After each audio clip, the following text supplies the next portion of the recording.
कार्यकारिणी की बैठक है एनएमओपीएस की, और उसमें तमाम सारे आगामी जो कार्यक्रम है उसको तय किए गए हैं। संगठन के दृष्टिकोण से क्या किया गया है, आगामी कार्यक्रमों के दृष्टिकोण से बनाया गया है। तो आज आपको इसलिए बुलाया गया है कि कम से कम एनएमओपीएस जो कन्याकुमारी से कश्मीर तक, अटक से कटक तक जिस पेंशन की लड़ाई लड़ रहा है, पुरानी पेंशन की, उसको हम आगे कैसे और धार दे सकते हैं और कैसे बड़े आंदोलन तरफ जा सकते हैं, इसी विषय पर हमारी कार्यकारिणी ने चर्चा किया है और उसमें कुछ चीजें निकल के आई हैं। और आप सबको बताते हुए खुशी हो रही है कि आज एनएमओपीएस इस पूरे पुरानी पेंशन बहाली की लड़ाई को पीछे भी हम लोगों ने संघर्षों के दम पर तमाम उपलब्धियां अर्जित की हैं। आने वाले टाइम में हम लोगों ने एक कार्यक्रम तय किया है 26 सितंबर को पूरे देश के हर जिला मुख्यालय पर एनपीएस यूपीएस के खिलाफ आक्रोश मार्च। ये एक अपने आप में अद्भुत कार्यक्रम है और देश के प्रत्येक मुख्यालय पे एक साथ हो, ये अपने आप में और बड़ी बात है। जबकि कोई भी संगठन के पास इतनी वो नहीं रहती है कि पूरे ऑल इंडिया पर कोई कार्यक्रम आयोजित कर पाए सफलतापूर्वक। वो हमारा एक कार्यक्रम तय हुआ है।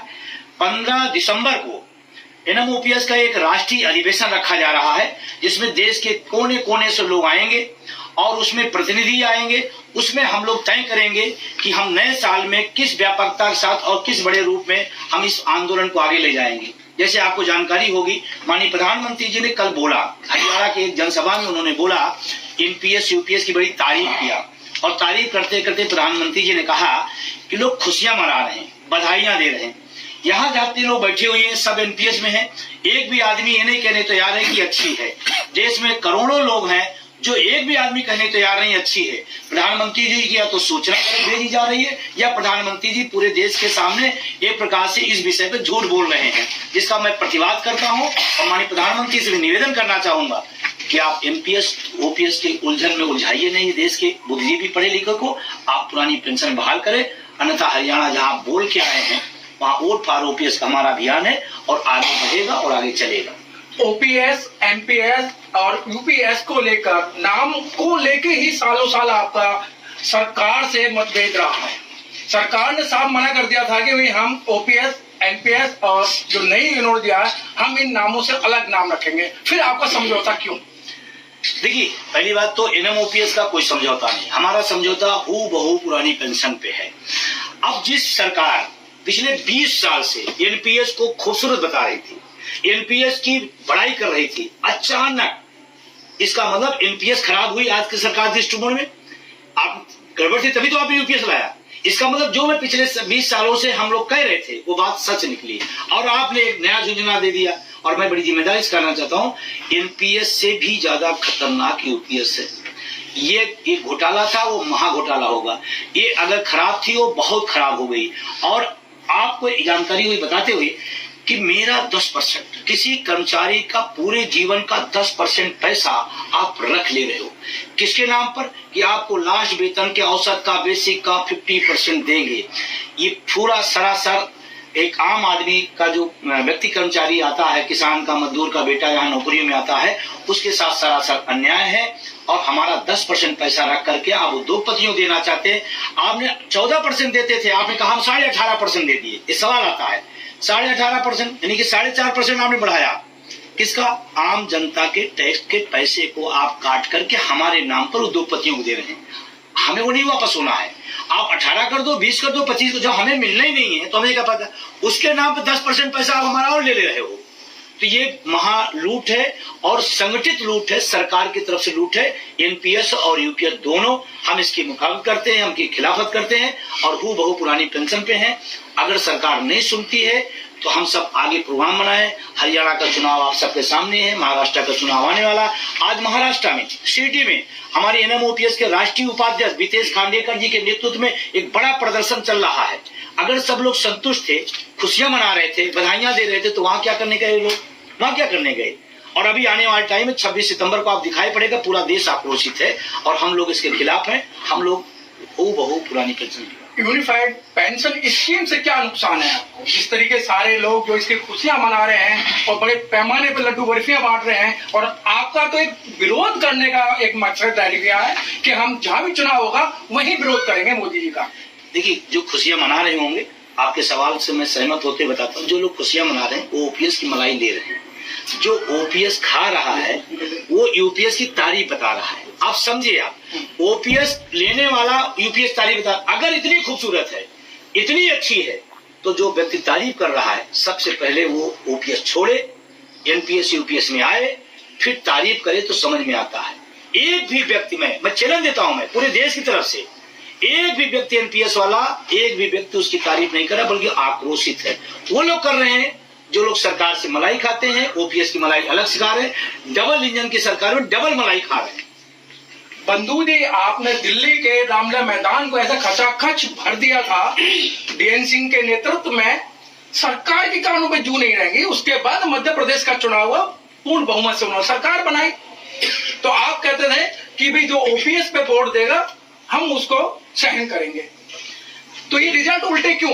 देखिए, मैं जानकारी आपको दूं, देखिए जो शिक्षक कर्मचारी है पूरे देश का जनसंख्या के अनुपात में 3 से 4% है। जहां तक मध्य प्रदेश की बात है, किसकी सरकार नहीं बनी, किसकी बनी, वो विषय नहीं। 230 सीटों में, ऑन रिकॉर्ड में बात कर रहा हूँ, निर्वाचन आयोग की वेबसाइट चले जाइएगा, 230 सीटों पर 199 सीटों में पोस्टल बैलेट में भाजपा सरकार वहां हारी है। यानी कि कर्मचारी अपने मुद्दे पर, हमारे आह्वान पर एकजुट रहा, नहीं 230 में 199 हराया, पोस्ट को अलग से काउंट नहीं कर सकते हैं। इसका मतलब अपने मुद्दे पर शिक्षक कर्मचारी, उसका परिवार खड़ा रहा। अब हारने और जीतने के तमाम सारे कारण हो सकते हैं, जो हारे हैं, जो जीते वो सब इच्छा करें। हमारा मुद्दा जीता है, मैं पहले दिन से और आज भी कह रहा हूँ, हमारा मुद्दा वहां भी जीता था जहां की आप बात कर रहे हैं। अगली योजना क्या है आपकी? अगली योजना हमारी है 26 तारीख पहला हमारा प्रोग्राम है पूरे देश के अंदर, हर जिला मुख्यालय पे। दूसरा 15 दिसंबर को जो हमारी राष्ट्रीय अधिवेशन होने जा रहा है, वो अपने आप में बहुत ऐतिहासिक होगा, क्योंकि पहली बार हमने अधिवेशन के रूप में कॉल किया है। और अभी एक जानकारी बताते दुख भी हो रहा है कि आज हमारा 6 बजे से बहुत शांतिपूर्ण प्रोटेस्ट था, कैंडल मार्च राजघाट पर, जो शांति के दूत रहे पूरी दुनिया के अंदर महात्मा गांधी थे, उस पर हम लोग शांतिपूर्ण कैंडल मार्च उसके खिलाफ करने जाते हैं। कि वर्तमान सरकार, पहले इंडिया गेट पर उन्होंने हमारा परमिशन निरस्त किया, उसके बाद फिर उन्होंने भेज दिया राजघाट में हमारी टीम मंजीत राणा जी और उनकी टीम नेतृत्व करते हुए उस चीज को लिया, फॉर्मेलिटी में 3 दिन लगाया, और लास्ट दिन उन्होंने कह दिया कि नहीं आप नहीं कर सकते। अब कल्पना करिए, इस हम लोकतांत्रिक देश में रहते हैं, हम शांतिपूर्ण प्रोटेस्ट नहीं कर सकते हैं? हम कोई बाहरी लोग तो है नहीं, हम लोग इसी देश के नागरिक हैं। क्यों ऐसा किया गया? और मैं इसका विरोध करता हूं कि लोकतांत्रिक मूल्यों का और जो मौलिक अधिकार है उसका हनन है। और आपके माध्यम से कहना चाहता हूं दिल्ली सरकार को, दिल्ली के प्रशासन को, यहाँ के जो तमाम अधिकारी हैं, बार बार ओपीएस का नाम आते माल यस कर देते, कहते हैं आपके पास भीड़ बहुत है, आपके पास संख्या बहुत है। हमने कहा वो प्रोग्राम कोई ऑल इंडिया का नहीं था, वो प्रोग्राम ओपीएस दिल्ली का था, कैंडल मार्च का, उसमें कुछ लोग शामिल होते, आपने उसको निरस्त कर दिया। कौन से बेस पर? रैली राजनेताओं की कर रही हो तो आप पूरी छूट है, हम अपनी बात कहना हो तो दिक्कत है। सर नौकरियां ही नहीं है तो पेंशन किस बात? बहुत बढ़िया सवाल है, बहुत अच्छा सवाल है। और मैं इस बात के लिए मुझे खुशी है कि मेरे एनएमओपीएस की टीम लगातार जो निजीकरण सरकार द्वारा किया जा रहा है, सरकारी विभागों का, सरकारी संस्थाओं का, वो खतरनाक है। और देश के नौजवानों साक्षालय 30 लाख पद खाली हैं, उसको आप नहीं भर पा रहे। आपका एमपी एमएलए की सीट एक दिन खाली नहीं रह पाती, 6 महीने के अंदर आपने रूल्स बना रखा कि उसके अंदर हो जाना है। तो 6 महीने कोई वैकेंसी खाली रहे, उसके ऊपर आप क्यों नहीं जाने जाते? हम उसकी भी मांग करते हैं कि नौकरियां भरी जाए और निजीकरण जो है वो बंद किया जाए, क्योंकि निजीकरण ही एनपीएस एक उसी का रूप है। तो मैं इसके खिलाफ में हूँ। और अभी आपने यूपीएस की बात की थी, इसको मोटा मोटा मैं बता दूं, 10% पैसा एक कर्मचारी का काट लिया जा रहा है पूरी जिंदगी। अगर एक छोटा भी कर्मचारी है, 10% पैसा पूरी जिंदगी, कम से कम 30 लाख 40 लाख होगा, चपरासी जो होगा, 30 लाख रुपए लग करके आप 6 लाख देने की बात कर रहे हो, पहला नुकसान। दूसरा, 20 साल में फुल पेंशन मिलती थी, आपने उसको बढ़ाकर 25 साल कर दिया। इसमें 2 का बहुत तगड़ा नुकसान होगा। 2 का क्या होगा? जो सेना में लोग जाते हैं जनरली 15 साल 16 साल 18 साल करके बीआरएस लेके फंड लेके पेंशन लेके चले जाते हैं, अपने परिवार से, माँ बाप से, बच्चों से दूर रहते हैं, तो छोटे परिवार में एक तो उनका इसका मतलब अर्धसैनिक बल इस फुल पेंशन को कभी पाएगा नहीं। बहुत सारे लोग सर्विस लेट पाते हैं या छूट के बाद पाते हैं, वो सारे लोग इस पेंशन व्यवस्था से बाहर हो गए।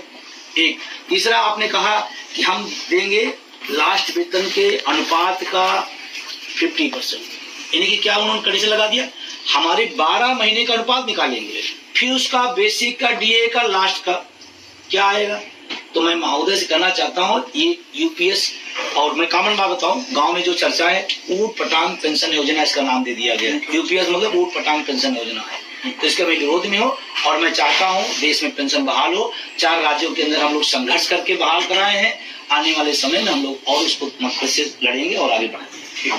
थैंक यू सवाल पूछिए। एक सवाल समाज सचिव से- सर, नेताओं के लिए यूनिफाइड पेंशन स्कीम क्यों नहीं और ये सरकारी कर्मचारियों पे क्यों थोपी जा रही है?